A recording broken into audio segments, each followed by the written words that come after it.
Darwin looked at monkeys and saw Michelangelo. But for modern anthropologists who try to put a name and a date to the dawn of humankind, the answer is constantly changing. Fossils discovered recently in Ethiopia put our earliest ancestors at around 4.4 million years, but some scientists believe that there is evidence that we are much older than that. On an archaeological dig in Hueyatlico, Mexico, Dr. Virginia Steen McIntyre discovered tools that predated the earliest known humans. Her find created a storm of controversy. In this program, The Forbidden History of Man, we will examine documented evidence which suggests that our theory of evolution needs to be completely revised. Much of this evidence has been known for hundreds of years, but it's been ignored because it directly contradicts theories which are universally accepted. We will hear reports from a new breed of scientists who have been labeled heretics for daring to challenge fundamental scientific theories. In their controversial book, Forbidden Archaeology, Michael Cremo and Dr. Richard Thompson have revealed a major scientific cover-up. Since the beginning of archaeology, researchers have found bones and artifacts showing humans like us existed hundreds of millions of years ago. But according to Thompson, these discoveries have been suppressed, and we have come to accept a picture of prehistory that is largely incorrect.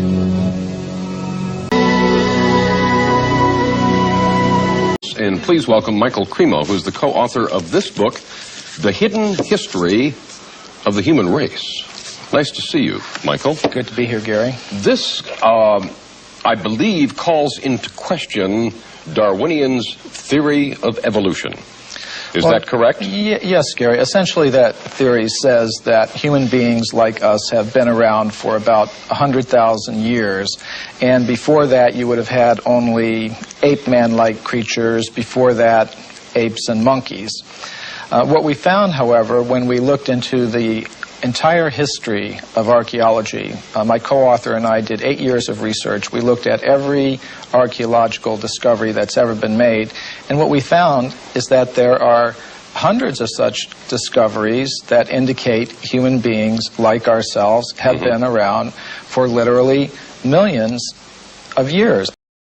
History of the human race says a major scientific cover-up is exposed, and the claims of scientists are sort of hiding things. Michael Cremo is an author and researcher specializing in the history and philosophy of science, and he, along with Richard Thompson, incidentally, Richard Thompson got his PhD in mathematics from Cornell University. Michael Cremo, what is your background? More in journalism? I'm an investigative writer.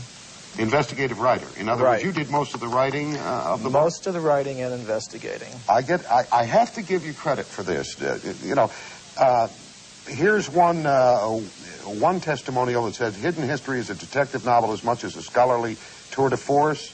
The murderer is not the butler, neither is the victim, a rich old man with many heirs. The victim is man himself, and the role of the assassin is played by numerous scientists. That's in talking about this book. And down here, this is where I give you credit. You put in here, here's another testimonial. Your book is pure humbug and does not deserve to be taken seriously by anyone but a fool. That's an anthropologist who represents the scientific establishment's viewpoint. Where do you differ with the scientific establishment in this book? Well, you're right. This book is causing shockwaves in the scientific community, and where we differ is, and let's just put the facts on the table and look at them and see how they've been dealt with. Now, I can give you another example. Yeah, there is one thing, though. Yeah. Your scientific delvings, if you will, have to be tempered, as everyone's is, by their own feelings. Yes. Now, you are a member of the Hare Krishna Society, the International Society for Christian Consciousness, as is your co-author. That's true. Okay, you could have an ulterior, even if you were trying not to. Right. Now, Hare Krishna believes in old souls, right? I mean, that we have been here for forever. Yes. Now, yes, I am a member of the Bhaktivedanta Institute, which is the science studies branch of the International Society for Krishna Consciousness. And we do take some inspiration from the Vedic literatures of India, which do contain accounts of human civilizations being present on this planet millions of years ago.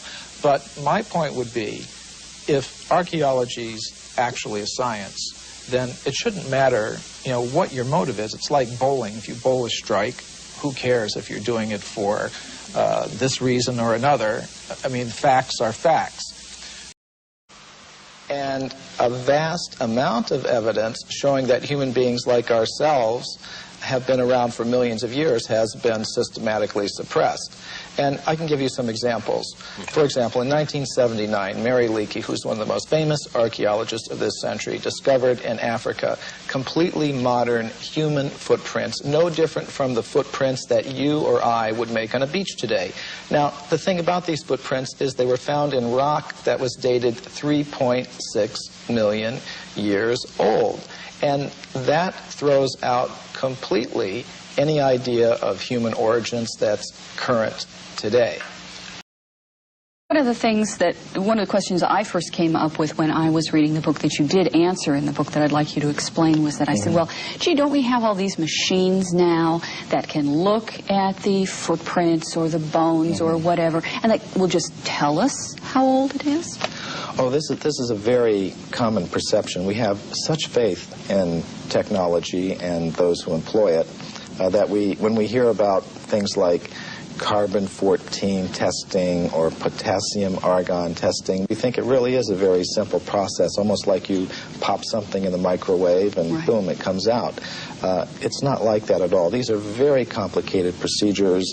What I found in practice is that scientists may run several tests on the same piece of bone.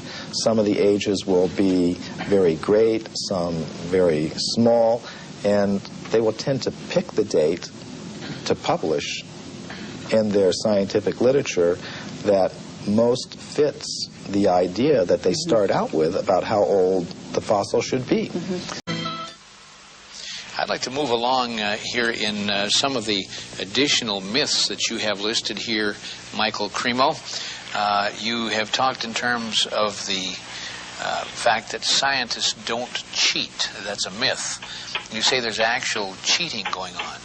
Oh, that's very well documented. For example, the Piltdown case is a very famous case that documents that. Now, what that has to do with is early in this century, there was a purported discovery of an ape man in England based on a skull and a jawbone. And this Piltdown ape man, was in the science textbooks for about 40 years. And then suddenly it was revealed that the British Museum had tested these fossils and determined that it was a very elaborate hoax. And many people have speculated about the identity of the person who was the hoaxer, and practically all of them center on different scientists in England, such as Sir Grafton Elliott Smith or Sir Arthur Smith Woodward, all very well-established scientists in England, because only somebody who knew the scientific method very well could have prepared these fossils in such a way that they would have fooled the scientific community all around the world for 40 or 50 years.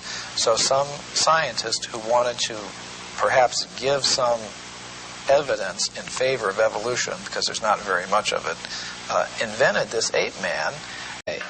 Why would anyone want information like that suppressed? What possible advantage would there be in that?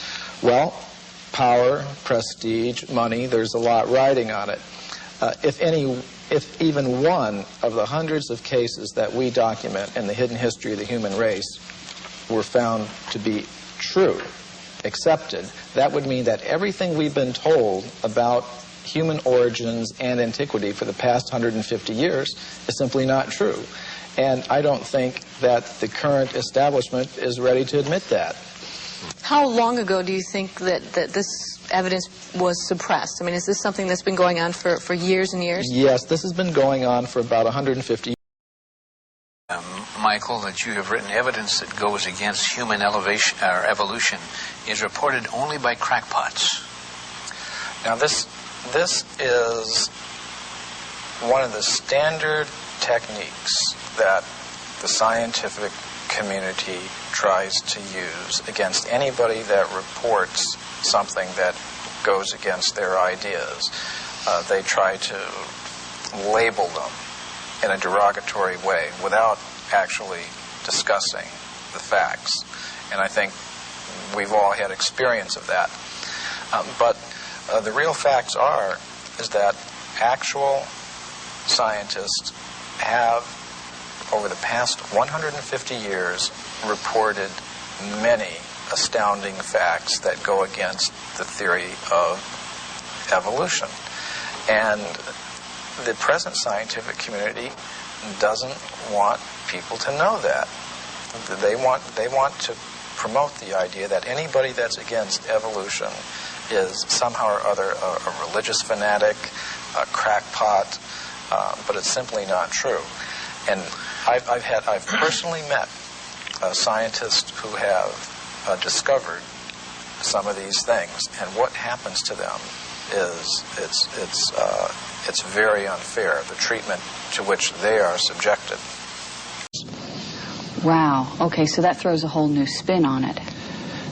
Yes, indeed it does. And some of the scientists who have read the book have obviously recognized that. For example, William Howells, who is one of the big anthropologists of this century, one of the architects of the current paradigm, he said, well, if what you say here is true, it more or less throws a monkey wrench into our whole picture of how life originated on this planet.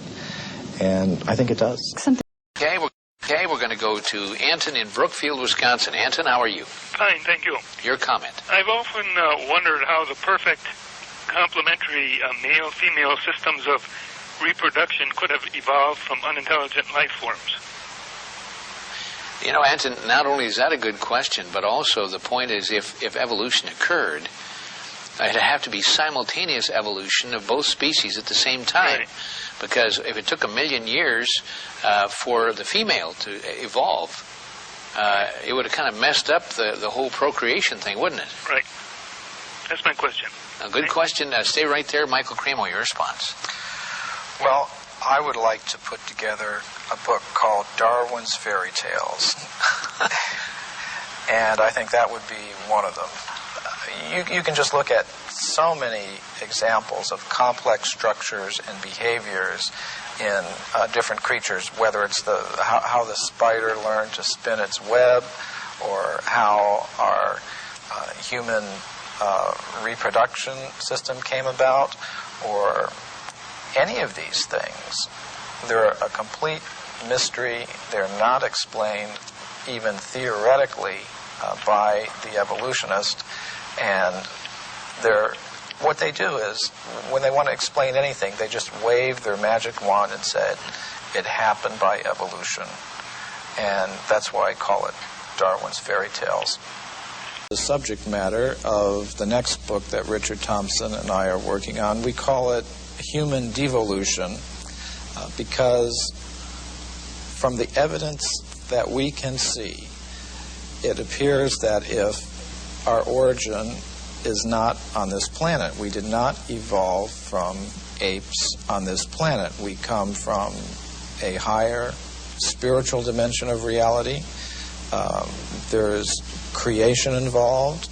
We have a relation with a supreme spiritual being, and that is what the actual evidence suggests. Now, to make a scientific case for that, we have to, first of all, show that there is more to reality. There is more to the human essence than just atoms, just chemistry.